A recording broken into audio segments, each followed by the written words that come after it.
Quiero invitarles a 1 Timoteo 4:1.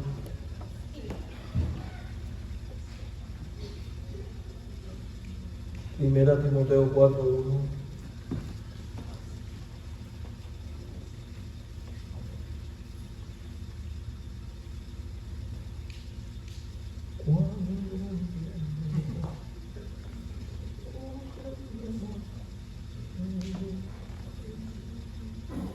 Primera Timoteo capítulo 4, verso 1. Los signos son del tiempo de Irene, cuando era niña.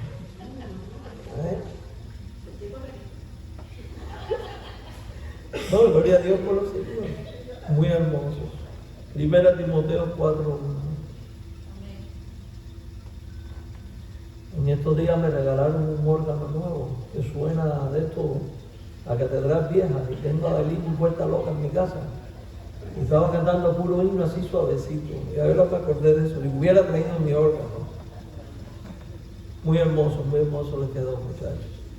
Primera Timoteo capítulo 4, verso 1. Dígame cuando lo tenga ahí, también va a estar en la pantalla. Pero el Espíritu dice claramente que en los postreros tiempos algunos apostatarán de la fe, escuchando a espíritus engañadores y a doctrinas de demonios, por la hipocresía de mentirosos que, teniendo cauterizada la conciencia, prohibirán casarse y mandarán abstenerse de alimentos que Dios creó, para que con acción de gracias participasen de ellos los creyentes y los que han conocido la verdad. Vamos a orar. Señor, gracias por tu palabra. Rogamos la asistencia de tu Santo Espíritu para que nos dirija en su exposición. Háblanos y ministranos por medio de ella. En Jesucristo te lo imploramos. Amén. El auge de las sectas, el sincretismo religioso y la adopción de conceptos y filosofías humanas, las tradiciones de hombres en el cristianismo y el alejamiento progresivo de los cristianos de la palabra de Dios desde el siglo I y hasta nuestros tiempos han contribuido a la perversión del estilo de vida original del cristiano, sustituyéndolos por prácticas, costumbres y prohibiciones que no forman parte de la fe original ni escritural. Esto ha traído como consecuencia el surgimiento del legalismo dentro de las iglesias. ¿Qué es legalismo? Es cuando se pretende alcanzar la salvación por medio de seguir una serie de costumbres o ritos, o adoptar determinadas acciones particulares condicionando la salvación. Esto es un fenómeno que vemos aún en los tiempos de Cristo. Jesús mismo censuró la hipocresía de los fariseos al añadirle a la Escritura mandamientos de hombres, y dichos mandamientos convertirlos o enseñarlos como si fueran mandamientos divinos. También esta costumbre ha llevado a otros grupos religiosos al fanatismo y a un fundamentalismo nada saludable para la fe cristiana. Y de ahí que exista una variedad de limitantes y prohibiciones venidas de algunos grupos llamados cristianos. Al mirar la cristiandad encontramos reglas y normas que regulan la vida de los cristianos y que nada tienen que ver con las reglas y normas de la Escritura. Encontramos, por ejemplo, reglas y normas con respecto a la dieta, que si se debe comer esto o no se debe comer, iglesias que prohíben comer determinados alimentos, reglas que tienen que ver con la vestimenta. Una, por un lado, pasando por alto lo que dice la Escritura y vistiendo casi como Adán y Eva en el Edén, y otros, pues yéndose al extremo de dar por sentado de que se es verdadero cristiano cuando se usa un saco, una corbata o un color determinado de ropa, y no se es cristiano si no se usa tal color o tal ropa. Todo eso son absurdos porque la Escritura no prescribe tales cosas. En cuanto al vestir, la Biblia habla de vestir con modestia. No, si usted usa un saco, una corbata como yo, es porque es su preferencia y es su gusto, pero eso no significa que usted es más cristiano que nadie por usar un saco y una corbata, ni que es obligación usar tal cosa. Otros sobreexaltan las celebraciones y enseñan y se rigen por las celebraciones, sobredimensionan algunas celebraciones, algunas de carácter mundano, otras aún de tradición cristiana, y otros entran en discusiones prohibiendo celebraciones. Aquí tenemos los que prohíben los cumpleaños, prohíben una serie de cosas. También existen reglas absurdas y pervertidas con respecto a la sexualidad y a las costumbres de distintas índoles que encontramos en la fe cristiana. Lo triste de todo esto es que cada uno de estos elementos se constituye en un elemento que contribuye a crear un muro para que la gente no crea en Cristo, porque es una distorsión del verdadero evangelio. Y de ahí que muchas veces cuando evangelizamos encontramos personas que nos dicen: ¿qué prohíbe tu iglesia? Porque piensan que la fe cristiana consiste en seguir una serie de reglas y de prohibiciones. Y lo cierto es que la fe cristiana consiste en entregar la vida a Jesucristo como Señor y Salvador y en vivir conforme a los mandamientos divinos. Los mandamientos de hombre sobran. Nada de esto que hemos hablado debe de sorprendernos. ¿Por qué? Porque ya estaba advertido en la Escritura. Estaba advertido por los apóstoles, quienes hablaban por la inspiración del Espíritu Santo. En lo tocante a lo que es bueno o no es, y a los asuntos de conciencia, a lo que se puede o no se puede hacer, siempre hay muchas interrogantes. Yo le invito a considerar en primer lugar la advertencia bíblica. Hemos leído 1 Timoteo capítulo 4, verso 1, y en estos pasajes tenemos esta advertencia, que vendrían en el futuro de la iglesia, vendrían días caracterizados por la apostasía. El Espíritu dice claramente, verso 1, que en los postreros tiempos algunos apostatarán de la fe. Pero ¿qué es apostatar? ¿Qué es apostasía? Apostasía significa volverse atrás, significa renunciar, significa desertar, abandonar, mantenerse alejado de. Y en todos estos casos de la fe bíblica, de la fe verdadera. Por tanto, apostasía es ese acto a través del cual una persona abandona la fe cristiana, abandona su relación con Cristo, y puede ser una de las formas de manifestarse en lo tocante a la apostasía. Pero también apostasía es cuando un creyente abandona la doctrina prescrita por Dios en su palabra, la Biblia, para irse tras enseñanzas de hombres, mandamientos de hombres, costumbres de hombres, transmitidas como si fueran palabra de Dios, con la misma equivalencia de la autoridad divina y por tanto condicionando a la persona en lo tocante a su relación con Dios y peor aún en la salvación. La Biblia lo dice, en los postreros tiempos esto vendría. Y lo cierto que lo hemos estado viendo desde los primeros siglos del cristianismo. Y a medida que entramos en la Edad Media, esto vino en aumento.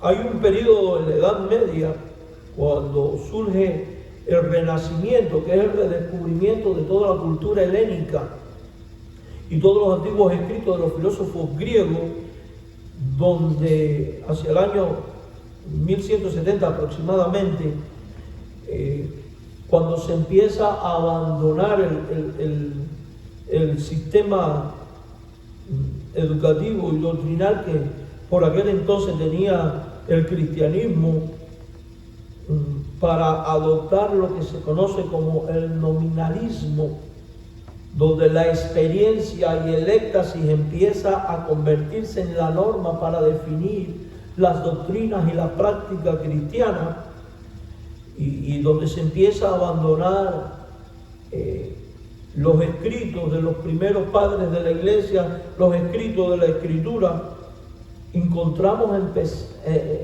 la costumbre de empezar a enseñar como mandamientos de hombre basados en revelaciones y experiencias místicas de grandes personajes. De estos movimientos, por ejemplo, van a venir la devoción a María Inmaculada con John de Dunes Scoto, que era un nominalista, alguien que pensaba no basado en razón y fe, sino basado en la experiencia y análisis filosófico de la vida, que nada tiene que ver con la teología. De aquí van a venir las costumbres y todo esto que tiene que ver con los pecados mortales, pecados veniales, las indulgencias y lo que va a desatar luego la reforma protestante.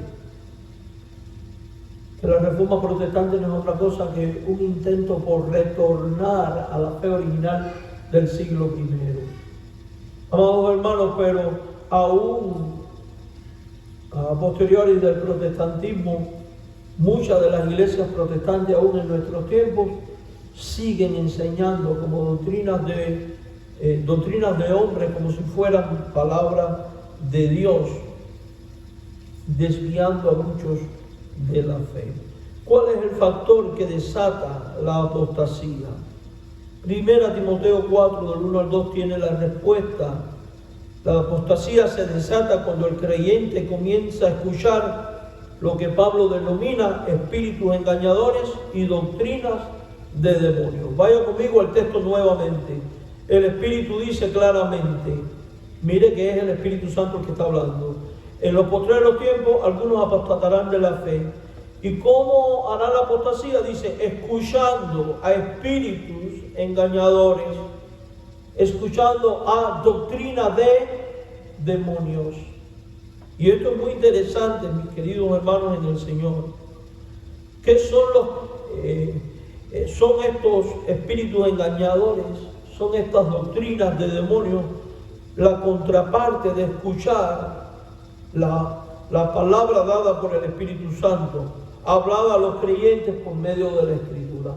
Por eso en todo movimiento herético, en todo movimiento apóstata, en todo grupo fanático o legalista o fundamentalista, va a tener una tendencia a alejar a la persona de la Escritura, igual que los grupos sectarios, para transmitir la idea personal como palabra de Dios.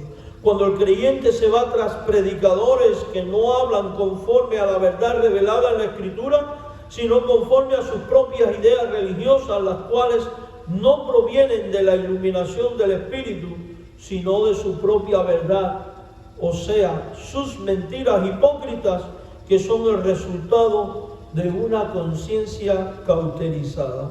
Dice 1 Timoteo 4:2, por la hipocresía de mentirosos, por el fingimiento de predicadores que no se identifican con la verdad sino la mentira, de mentirosos, predicadores que al tener la conciencia cauterizada, el espíritu, su espíritu no es vulnerable a la iluminación del Espíritu Santo de Dios. De tal manera que terminan en interpretaciones privadas y particulares de la Escritura y no guiados por la iluminación del Espíritu. No nos extraña que estos sean los que dicen, Dios dice, cuando en realidad dan interpretaciones muy particulares de pasajes que nada tienen que ver con la verdad revelada y que terminan pervirtiendo la fe de muchos. Por eso es esencial, es prioritario que los predicadores dependan de la iluminación del Espíritu a la hora de preparar los mensajes. Es prioritario que usted como iglesia ore continuamente para que el Señor ilumine a su predicador, para que éste, bajo la guianza del Espíritu Santo, pueda interpretar correctamente la Escritura y exponer la Escritura tal y como ha sido dada para los santos. Porque con facilidad de no depender del Espíritu Santo, el hombre puede terminar dando mandamientos de hombres Y estas son las predicaciones que están basadas íntegramente en experiencias personales, en ideas humanas, en criterios y en mandamientos que nada tienen que ver con la Escritura. ¿Cómo identificar a estos individuos? Por sus características. Ellos, al hablar fuera de la Escritura, sobrevaloran las obras y minimizan la gracia.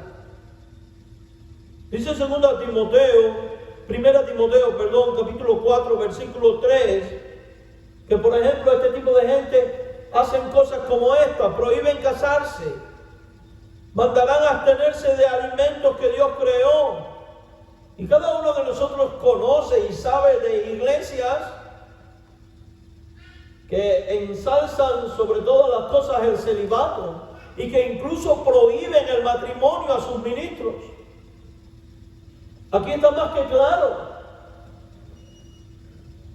De hecho, un ejemplo de ello lo tenemos en la Iglesia Católica Apostólica Romana.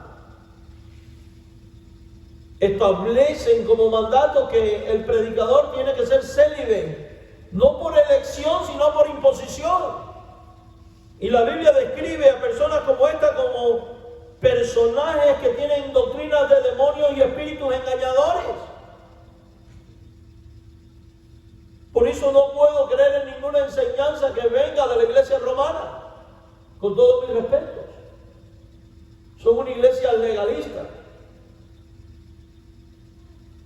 También ellos son de los que prohíben alimentos. Cuando usted llega a cierta, los que son fieles en seguir las liturgias divinas, tienen días prescritos en los cuales hay que hacer ayunos y abstenerse de carne. No solo en Semana Santa, sino cada semana. Pero dentro del llamado grupo evangélico o los cristiandad toda, también encontramos iglesias que prohíben alimentos, que ponen requisitos para los matrimonios, que prohíben determinados tipos de matrimonios.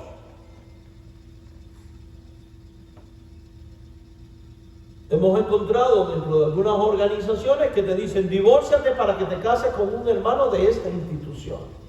Y eso es inadmisible, esos son mandamientos de hombres. Y todos estos males están ocurriendo. Y todos estos grupos perversos tienen en común el hecho de que para ser salvo, para ir al reino, para poder vivir agradable a Dios, tienes que vivir y hacer esto, aquello y lo otro, y lo otro, y lo otro, y lo otro, y lo otro.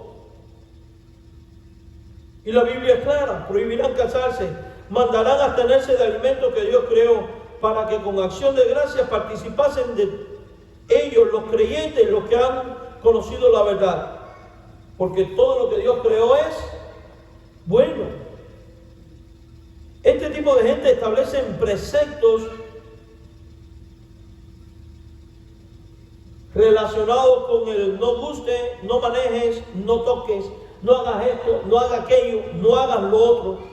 Vamos a Colosenses capítulo 2, versos 20 y 21 por un instante. Colosenses 2, versículos 20 y 21 por un instante. Y estamos identificando este tipo de grupos y este tipo de actitudes que evidentemente no honran a Jesucristo y no tienen nada que ver con la auténtica fe cristiana. Colosenses 2, versículos del 20 al 23. Luego vamos a venir a este capítulo nuevamente.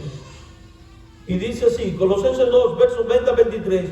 Pues si habéis muerto con Cristo en cuanto a los rudimentos del mundo, ¿por qué como si vivieseis en el mundo os sometéis a preceptos tales como no manejes, ni gustes, ni aun toques, en conformidad a mandamientos y doctrinas de hombres?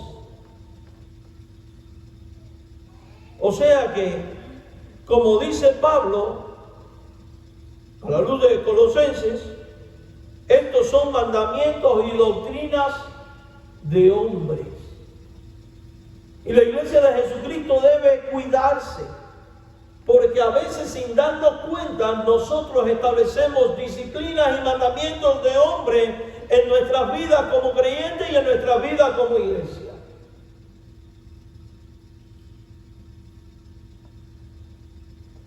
Y a veces, sin darnos cuenta, las instituciones denominacionales con las que nos asociamos establecen mandamientos de hombres que coaccionan la libertad de la iglesia y la libertad de los creyentes.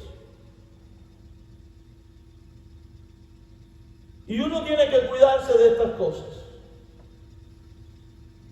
Yo he visto iglesias y pastores que te dicen: tu iglesia, ¿a qué hora es tu escuela dominical? No tengo escuela dominical. Tú no eres una iglesia bíblica. ¿Dónde dice la Biblia que hay que tener escuela dominical? En ninguna parte. Lo que la Biblia manda y enseña es que haya enseñanza en la iglesia. El principio bíblico es que la iglesia esté siendo instruida. Llámese como se llame el medio por el cual se instruye. Una escuela dominical, un grupo pequeño, clases en el templo, fuera del templo. Hoy en día le llaman células. Y creemos que la célula es algo nuevo. Eso es más viejo que la sangre, como dice el dicho. Lo que pasa es que en los tiempos de la Reforma Protestante le llamaban conventículos a las células. Si usted no lo sabía. Una de las personas que más utilizó este recurso y que hizo un trabajo extraordinario y que causó un gran avivamiento de miles de conversiones fueron Wesley y los metodistas, por los grupos llamados conventículos. Los puritanos lo utilizaban mucho, eran grupos de creyentes que se reunían para estudiar y por mandamientos de hombres fueron perseguidos, porque esas instituciones no son aprobadas por el concilio y por el sínodo y por no sé qué. ¿Y dónde manda la Biblia que existan sínodos y concilios y convenciones y asociaciones? ¿Quién le dijo a una convención o a una asociación bautista que ellos tienen autoridad para reconocer quién es pastor y quién no? ¿Y qué misión es una misión y qué misión es una iglesia? ¿Dónde está en la Biblia la clasificación de esta es misión porque no ha sido organizada y esta es iglesia porque fue organizada? ¿Dónde está eso en la Escritura? Eso no está en la Biblia, eso es mandamiento de hombre.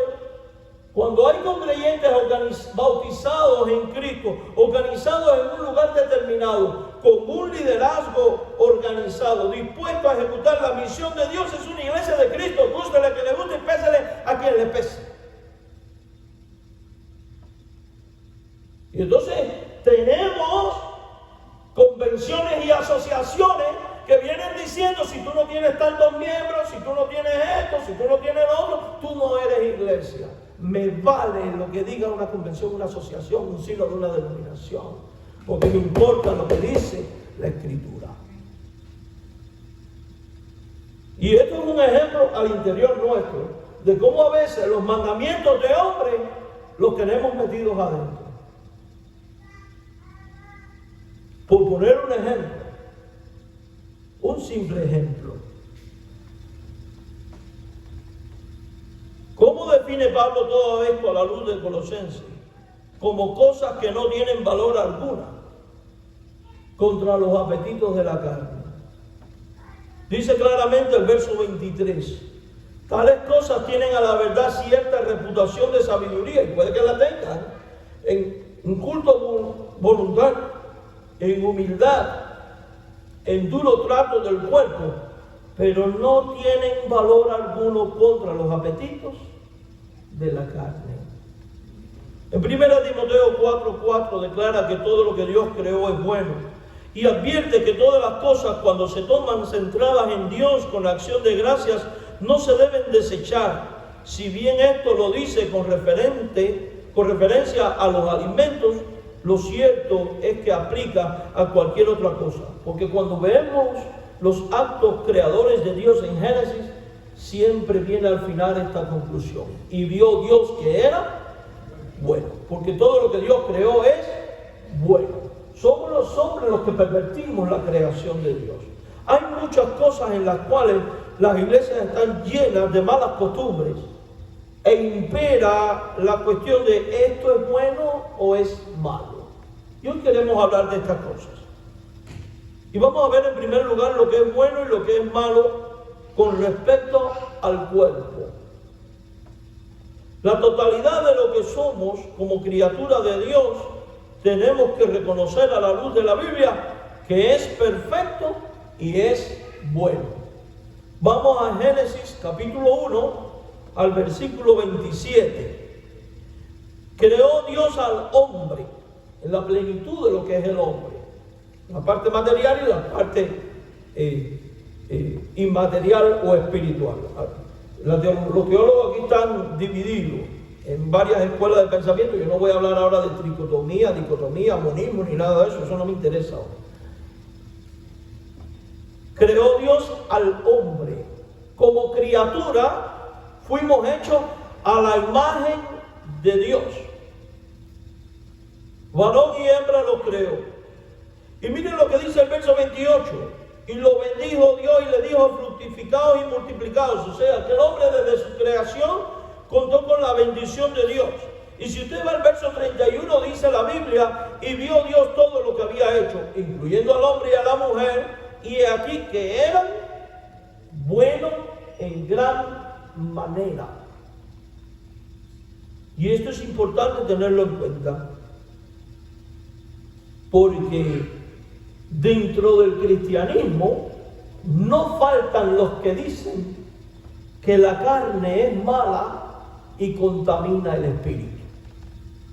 Miren, en uno el alma y el espíritu, el cuerpo, es perverso por naturaleza porque está dañado por causa del pecado después de la caída. Pero el uno no corrompe al otro.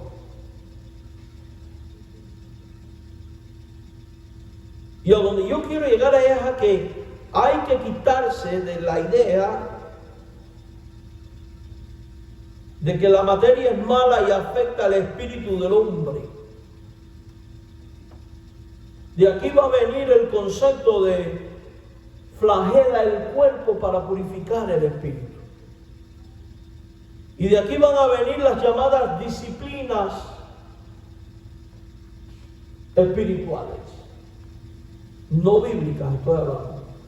Y estos son los que se golpean y se azotan, los que usan cilicios, unas cadenas de púa que se suelen amarrar para mortificar la carne en el muslo. De aquí van a venir los ayunos prolongados para doblegar determinado pecado. En los primeros siglos del cristianismo hubo una persona, mejor dicho dos, Pedro y Pablo el ermitaño, que empiezan un movimiento que le llaman la fuga mundi, es la fuga del mundo, y ellos se van al desierto a vivir aislados de todo el mundo, y empieza un movimiento llamado anacoretas. Ellos empiezan a decir que para poder vencer al demonio y las tentaciones había que hacer prolongados ayunos, aislarse del mundo, no bañarse, usar ropa áspera.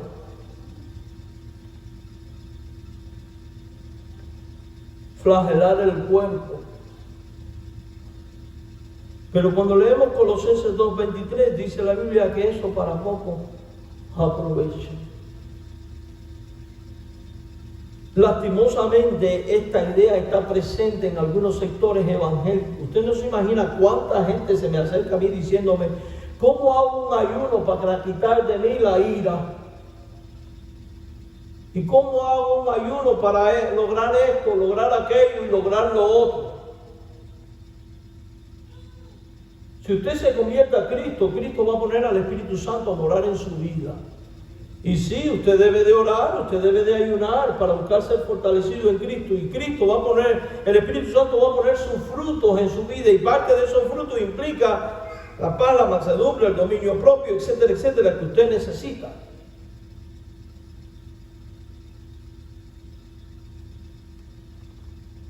Las limitaciones o supuestas disciplinas que se aplican al cuerpo para purificar el alma es una falsa, porque no tienen valor alguno contra los apetitos de la carne. La intención puede ser buena, puede tener algo de bueno, dice Colosenses, pero no tienen valor alguno contra los apetitos de la carne. No lo tienen. Por eso no pueden ser prácticas impuestas. Hay otras herramientas de Dios y otros recursos de Dios que son los oportunos para enfrentar los apetitos de la carne.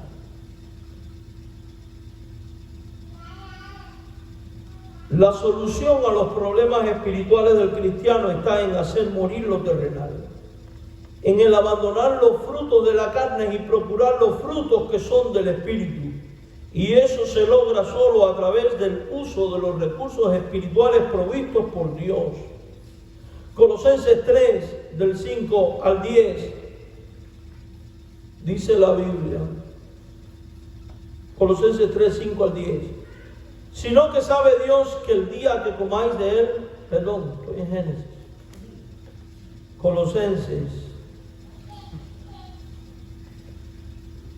Colosenses 3, del 5 al 10.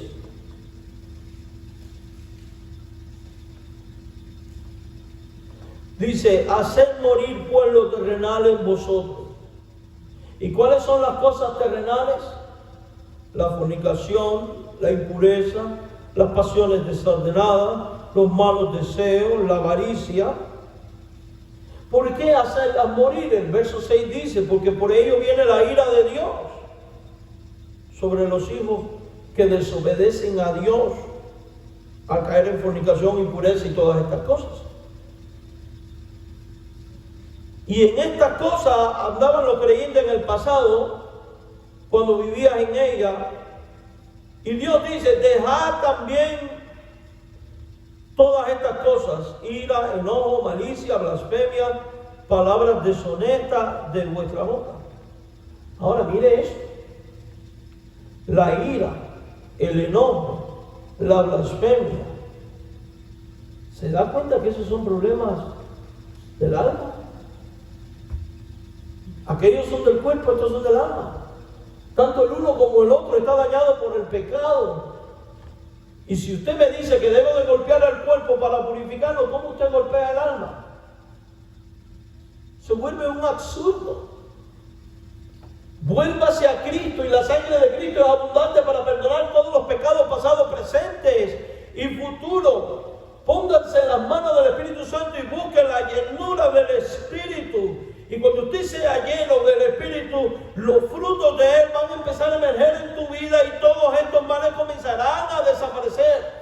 Viva una vida de obediencia a Jesucristo y a sus mandamientos, controlado por Él y para la gloria de Él. Y todos estos males van a ir pasando en virtud del poder regenerador de Dios. El Dios que salva es el Dios que regenera. Ahora, eso no te exime de la responsabilidad de buscar dicha llenura ni dicha regeneración.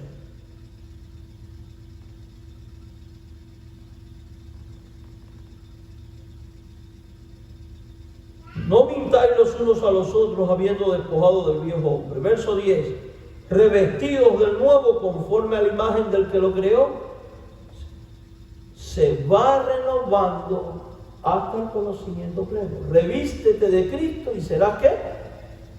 Renovado. ¿Se da cuenta que no tiene nada que ver con no toques, no manejes, no comas? No tiene nada que ver con eso.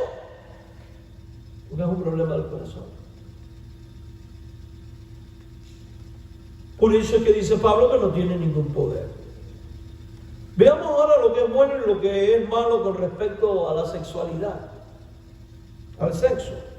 Cosa que a veces a los creyentes no les gusta hablar de ello, pero hay que hablarlo, porque está en la Biblia. En torno a la sexualidad han habido muchos abusos de todo tipo, tanto fuera de la iglesia como dentro de la iglesia. Y toda clase de perversión, tanto fuera de la iglesia como dentro de la iglesia. El sexo y sus funciones son buenas, son santos y agradables a Dios dentro del del marco de lo establecido por Dios. Y decimos que son buenas y son santas y son agradables porque fueron creadas por Dios y ordenadas por Dios. A veces el mundo piensa que los cristianos tenemos el concepto de que el sexo es malo y mundano para nosotros. Bueno, es malo y mundano cuando está fuera del orden de Dios. Pero dentro del orden de lo bíblico es agradable, es bueno, es santo, es deseable, es ordenado y prescrito por Dios. Cuando yo estaba en el 12 grado, recuerdo haber entrado a una clase de español y literatura y había una muchacha allí. Me tenía el ojo echado. Yo no sé cómo, estaba feo, flaco y entuso como loco. Y andaba coqueteando y en eso entro y dice, cambiemos la conversación porque a Héctor no le gusta hablar de sexo. ¿Y quién te dijo a ti también no me gusta hablar de sexo? ¿Tú quieres hablar de sexo? Vamos a hablar de sexo. Ahora, yo no te voy a hablar de sexo como te habla el mundo. Yo te voy a hablar de sexo como habla la Escritura. Y hablamos de sexo por la Escritura. Terminaron llorando y diciéndome, yo nunca voy a poder vivir esa ilusión con la que tú vives. Digo, porque ya yo caí en esto. Digo, bueno, pero ¿sabes qué? En Cristo las cosas pueden ser hechas nuevas. Tenemos que liberarnos de estos tabúes, hermanos, porque estos tabúes son los que hacen que muchos no se acerquen también. Primero, el sexo cuenta con la bendición de Dios porque fue establecido por Dios. Dios le dijo a este hombre que había creado a su imagen y a su semejanza en Génesis capítulo 1, en el versículo número 28. Dios le dijo, los bendijo Dios y les dijo, fructificad y multiplicaos. Y miren esto, llenen la tierra. ¿Existe alguna otra manera de que el hombre y la mujer se puedan multiplicar sin la sexualidad? No. Es un mandato, es algo prescrito por Dios, es algo natural, propio de la vida, que como cualquier otro asunto propio de la vida debe de ser evaluado, evacuado, practicado y vivido según lo prescrito por Dios. Cuando el hombre sale de lo prescrito por Dios, ahí es donde viene la deformación y la perversión. De hecho, la sexualidad cuenta con la aprobación divina. Génesis 2, verso 24.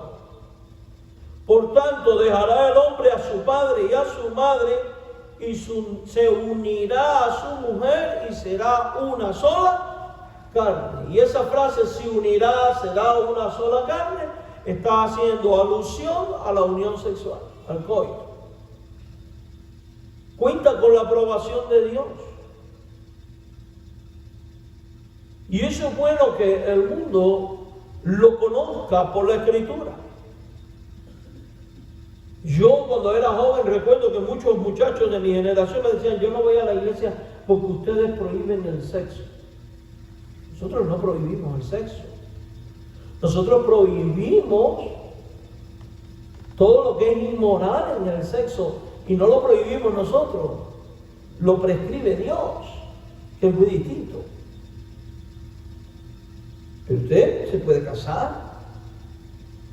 De hecho, en la Escritura se habla de la extensión del coito o relación sexual en el matrimonio como algo no saludable y o no conveniente.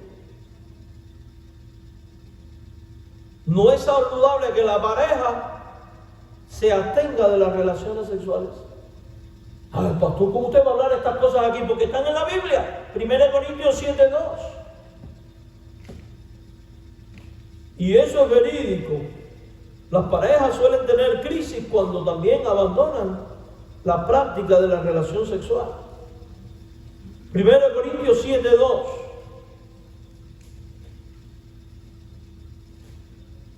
Dice la Escritura, a causa de las fornicaciones, ¿qué es la fornicación? La relación sexual fuera del matrimonio y todo lo que esto implica. promiscuidad, adulterio, etc. Cada uno tenga su propia mujer y cada uno tenga su propio marido. Ahora, mire el verso 5. No os neguéis el uno al otro, a no ser por algún tiempo de mutuo consentimiento, para ocuparos sosegadamente en la oración y volver a juntaros en uno, para que no os tiente Satanás. Cuando la pareja se abstiene de tener relaciones sexuales, comienza a estar expuesta a las tentaciones de Satanás. Y ahí viene el adulterio, la pornografía, fornicaciones y toda clase de mal. Estos son prescripciones dentro del marco del matrimonio. El hombre y la mujer legalmente casados ante Dios y ante las autoridades civiles. Entonces, es un absurdo pretender enseñar, como algunos han enseñado, que la sexualidad está prohibida para los cristianos. No, dentro del orden de Dios. Por causa del ministerio y las aflicciones propias del matrimonio y la familia, Pablo aconseja el celibato, sin embargo, no como mandamientos, pues en el mismo pasaje no prohíbe el matrimonio. Y vamos a leer los textos. Primera de Corintios 7, verso 32. Quiera pues que estuviesen sin congoja. El soltero tiene cuidado de las cosas del Señor, de cómo agradar al Señor. Porque hay una realidad, el matrimonio trae congojas. El matrimonio viene acompañado de ¿qué? De crisis, de necesidades, de problemas, que en términos de la obra de Dios a veces pone limitantes, pero crisis, problemas y circunstancias que en Dios todas son superables.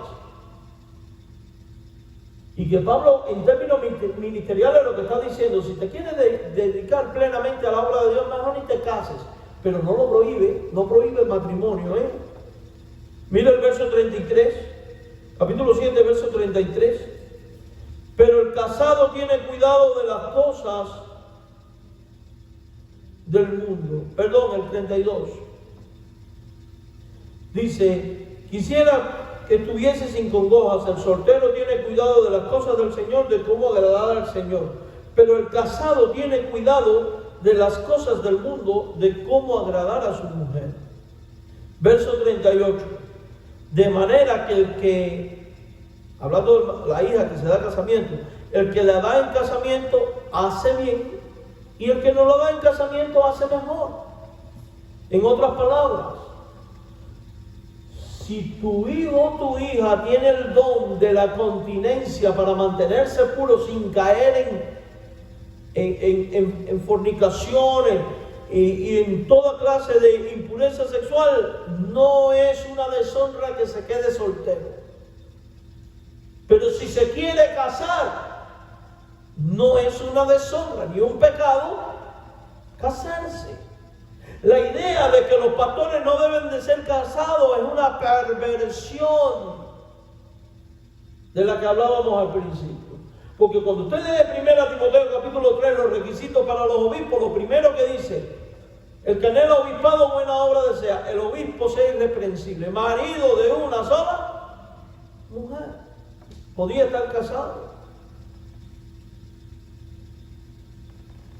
Si Pedro es el primer papa, como dicen algunos parientes por ahí, oiga, el primer papa estaba casado, porque Jesús le sanó la suegra.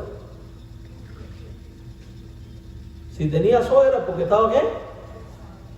Casado. Nunca se mienta la señora, pero Jesús se la sanó.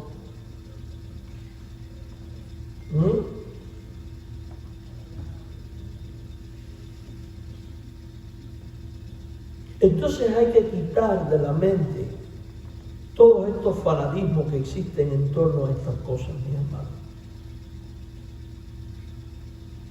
De hecho, por causa de las fornicaciones, cada uno debe tener su propia pareja. Capítulo 7, versos 1 y 2 de 1 Corintios.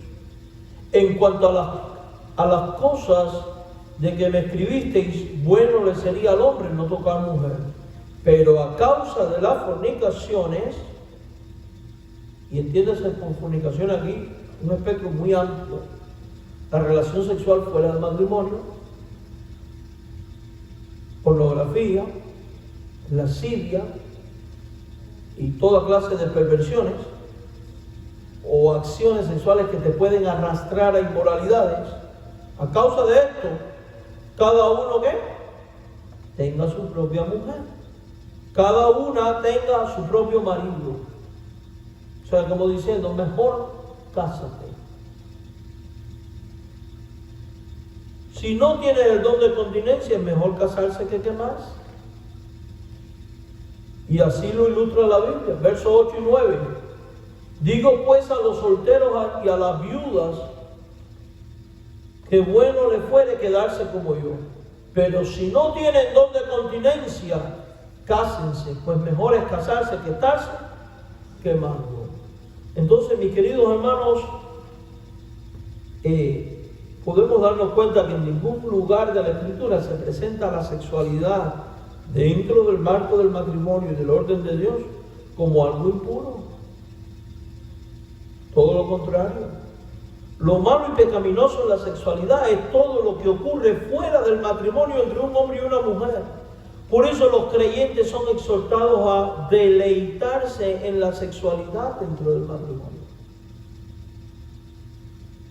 Yo he oído creyentes decir, el matrimonio es solo para procrear. La Biblia manda a deleitarse, a disfrutar de la relación sexual. Lea por favor Proverbios 5:18. Pastor, pero hemos venido aquí para oír estas cosas. Están en la Biblia. Y las necesitamos. La Biblia habla de deleite, mis hermanos. Proverbios 5, versos 18 al 19. Sea bendito tu manantial y alégrate con la mujer de tu juventud. Como sierva amada y graciosa gacela, sus caricias te satisfagan en todo tiempo y en su amor recréate siempre. ¿Usted quiere algo más romántico que esto? Y deleitable. Mire de cuántas cosas habla aquí, mis hermanos. De recréate, de caricia, de reconocer a la persona amada como agradable. Son afectos. Entonces no es solo algo mecánico y carnal, es algo que implica también, ¿qué cosa? Sentimientos y afectos. La Biblia es especial porque aconseja en todas las direcciones. Hombre cristiano, mujer cristiana, dentro del marco del matrimonio, ni se te ocurra fuera del matrimonio estas cosas.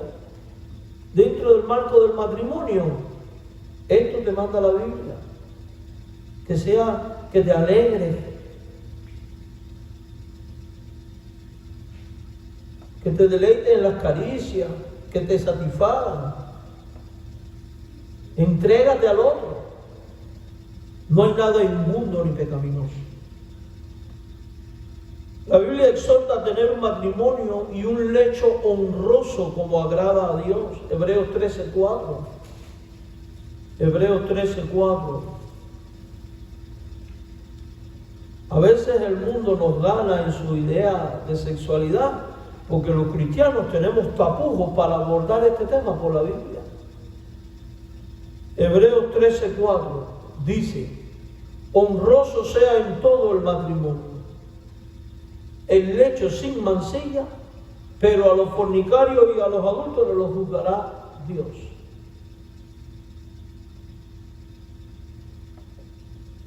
La Biblia exhorta a vivir apartado de toda práctica sexual fuera del estado del matrimonio. Primera Tesalonicenses, capítulo 4, versos 3 y 5. Primera Tesalonicenses, capítulo 4, versículos 3 al 5.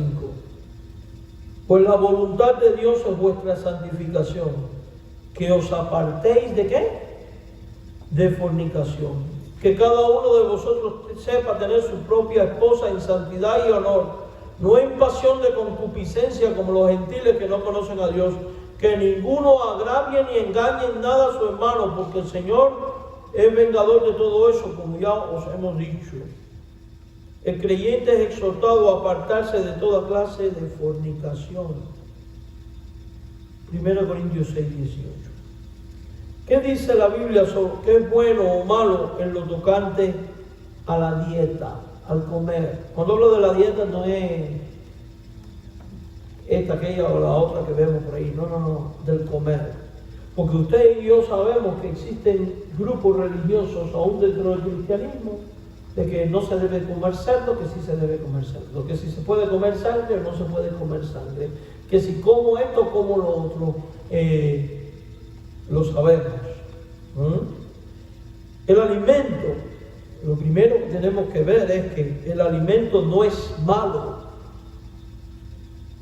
sino moralmente neutral. No hay alimento bueno ni malo. El principio determinante en lo tocante al comer debe de ser su utilidad para la salud. Por ejemplo, en 1 Timoteo 5:23, Pablo le dice a Timoteo: por causa de tus problemas de estómago, tómate un poquito de vino. Si algo viene en detrimento de tu salud, por una decisión propia y coherente, ¿qué tú vas a hacer? Te vas a abstener de ello. Si usted es alérgico a los camarones, usted se va a abstener de comer camarones. Si usted tiene problemas con la leche, porque le hace daño al estómago, usted se va a abstener de todo lo que tenga lactosa. Pero no se puede dar como doctrina la prohibición de comer determinados alimentos basado en una idea o un criterio de una mala interpretación de la ley del Antiguo Testamento.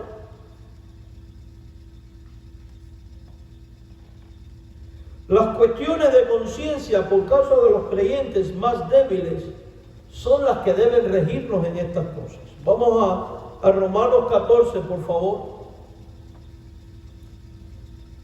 Romanos 14. Primero, hay que desechar las opiniones contenciosas y las contiendas en lo tocante a la dieta. Cuando alguien venga que si se puede comer o no se puede comer, yo he visto iglesias que dicen: vamos a hacer la dieta de Daniel. Señores, en la Biblia no está el menú de lo que comió o comió Daniel. Lo único que dice que solo comió legumbres. ¿Qué legumbres? Ahí no viene la lista de las legumbres que comió. Esa es la cosa más tonta de la vida. No, y que a los 10 días estaban con mejor semblante que los otros, porque Dios estaba en el asunto para dar una prueba de algo. Yo he visto iglesias donde la predicación es cómo hacer una dieta bíblica. Por favor. 14:1.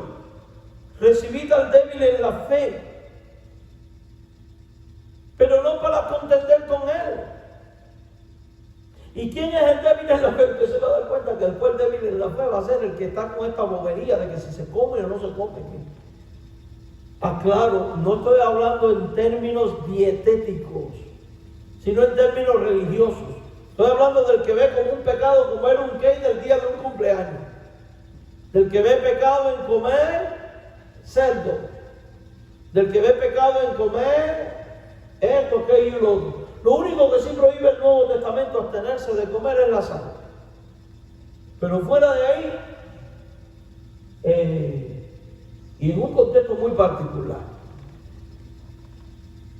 Pero esto es claro. No estamos para contender. Así que cuando alguien venga que si como o no come, espérate un momento. Los cristianos no contienden. Número 2. No se debe menospreciar a la persona por lo que come o no, pues al final Dios los recibe a ambos.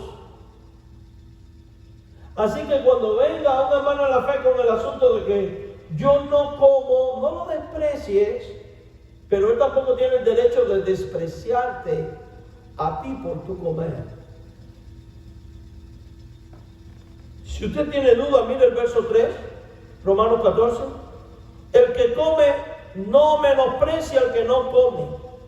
Y el que no come no juzgue al comer porque Dios le ha. Así que a mis parientes adventistas del séptimo día que se la pasan todo el tiempo, esta gente son anticristos porque comen cerdo. La Biblia dice que tú estás pecando porque estás juzgando al que está comiendo.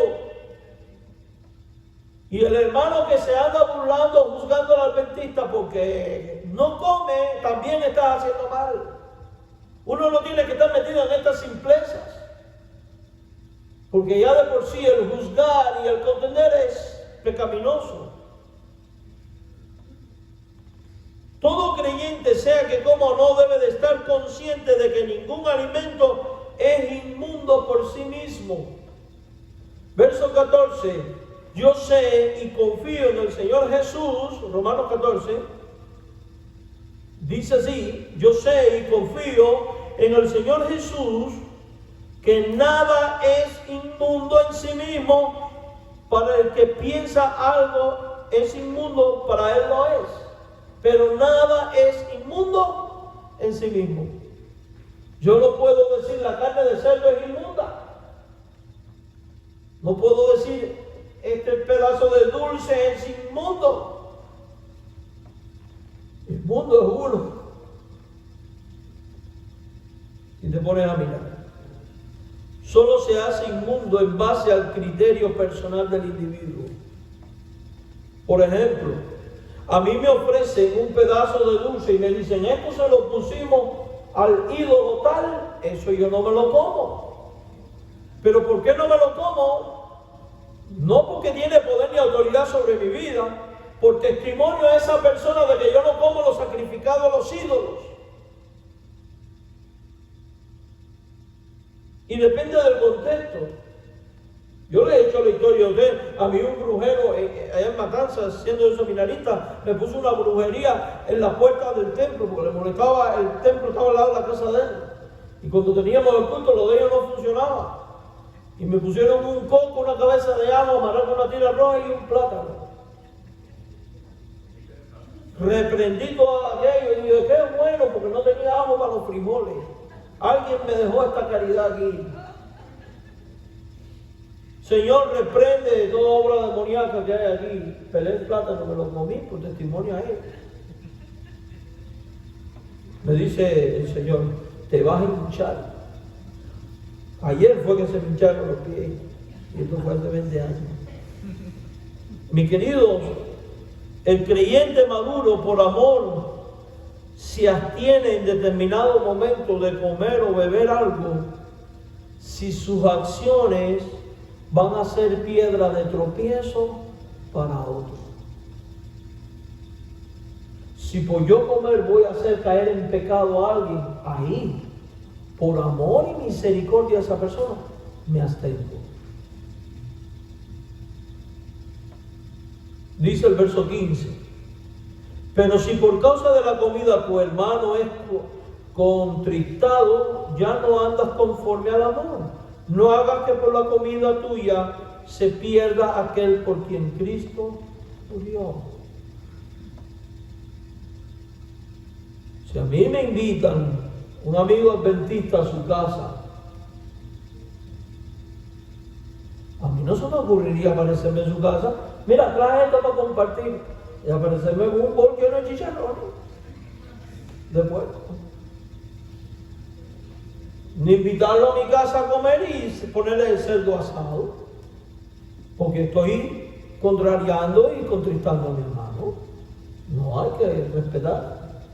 O poner un ejemplo, ¿no?, de algo que pudiera darse. Pero son por cuestiones de conciencia, porque el amor está por encima de todo lo demás. Y la edificación de la conversión del otro. Por tanto, mi conducta debe de llevarme a que el otro se encuentre con Cristo, no que tropiece en contra de Cristo. Y si va a hacer tropezar, entonces no voy a beber, entonces no voy a comer. No me hace tropezar, ataque y cómase todos los chicharrones. Y tome la Coca-Cola. Verso 17. Algo de lo que todo cristiano debe de estar consciente, de que el reino de Dios no consiste ni en comida ni en bebida. Léalo ahí, verso 17. El reino de Dios no consiste ni bebida, sino en comida ni bebida, sino justicia, paz, gozo en el Espíritu Santo. El cristiano debe procurar todo lo que contribuya a la paz y al avance del reino y la edificación, no a lo que destruye. Romanos 14, 19 al 23 y termino. Con potencia de señales, 19, dice así: así que sigamos lo que contribuye a la paz y a la mutua edificación. Eso es lo que hay que seguir. No destruyan la obra de Dios por causa de comida. ¿Vale la pena, hermanos? No vale la pena. Mire, yo en la obra misionera he tenido que comerme cada cosa, menos patas de rana, que ahí sí no me han logrado convencer nadie. He tenido que comer cada cosa que usted no se imagina. Todas las cosas a la verdad son ¿qué? Limpias, pero es malo que el hombre haga tropezar en otro con lo que come. O sea, lo malo no es el alimento, lo malo es el tropiezo que tú puedas causar. Bueno es no comer carne, ni beber vino, ni nada en que tu hermano tropiece o se ofenda o se debilite. Pero si tu hermano no se ofende, tropieza o se debilite, entonces no hay problema en comer la carne ni en beber el vino. Porque son cuestiones de conciencia. ¿Tienes tu fe? Pregunta, tenla para contigo delante de Dios. Bienaventurado el que no condena a sí mismo en lo que aprueba, pero el que duda sobre lo que come es condenado porque no lo hace con fe. Y todo lo que no proviene de fe ¿es qué? Es pecado. Entonces, mis hermanos, estos mismos principios aplican a un sinnúmero de cosas. Aplican, por ejemplo, con respecto a bailar. ¿Bailar es bueno o es malo? Bueno, la Biblia dice: hay tiempo de bailar y hay tiempo que no es de bailar. Ahora, hay baile y baile. Los bailadores de danzón, que era con 1 metro de distancia el uno del otro, los danzones eran bien apretados, en un cuadradito ahí, chin, chin, chin. Hay bailes y bailes. Si usted mira los bailes que son sensuales, aborrezca eso. Ahora, si va a incitar a la sensualidad y a que se enciendan las pasiones de la carne, ya tú sabes que tiene que apartarlo de ti. Esto aplica también con respecto a la riqueza, porque la teología de la liberación ha enseñado al mundo de que la riqueza es mala, porque está mal distribuida, solo entre los más ricos, y que hay que distribuirla entre todos los pobres. Eso es comunismo, eso no es teología. No. Raíz de todos los males es el amor al dinero.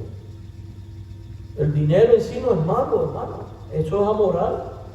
Malo es el hombre en su acción. Yo le traigo aquí, se lo pongo aquí. Bueno, algunos de ustedes traen 1 millón y lo pone aquí. Y ese millón por sí mismo no es ni bueno ni malo. Es malo si usted dice: hermano, cuando terminemos aquí los invito a una borrachera y a drogarlo. Pero es bueno si usted dice: hermano, aquí está para que construyan el templo. Entonces decimos: gloria a Dios. Y también, hermano, por sonar la trompeta. Así que ya sabe, si usted quiere hacer lo bueno, no es $1 millón. Pero me explico lo que quiero decir. Eso son cosas que son amorales, mis hermanos. El teléfono, el uso del teléfono, es algo amoral.